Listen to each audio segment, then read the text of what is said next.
Amalner police स्टेशनच्या हद्दीमध्ये आज गोपनीय माहिती मिळाल्यानुसार गडखाम शिवारामध्ये सुरेश लोटन पाटील यांच्या शेतामध्ये उभ्या स्थितीमध्ये ओला गांजा तसेच काही वाळवत असलेला आणि सुका केलेला अशा प्रकारे जवळपास 33 आर क्षेत्रामध्ये गांजाचं उभं पीक मिळून आलेलं आहे। त्याप्रमाणे माहिती मिळाल्यानुसार घटनास्थळी आमच्या अंमळनेर पोलीस स्टेशन स्टाफसह आम्ही सोबत रवाना होऊन पाहणी केली असता तेथे आरोपी व त्याचे मजूर यासह पकडले गेले आहे। त्याप्रमाणे पुढील कारवाई करत आहोत।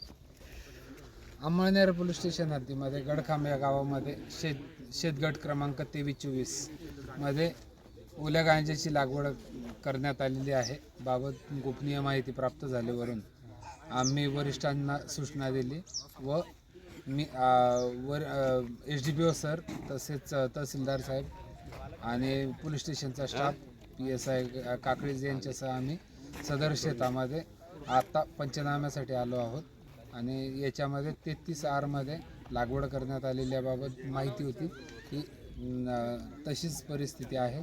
उभे झाडं आहेत तसेच काही सुका व तयार मालसुद्धा पडलेला आहे। सदर याची पंचनाम्याची कार्यवाही करून पुढील कार्यवाही करीत आहोत।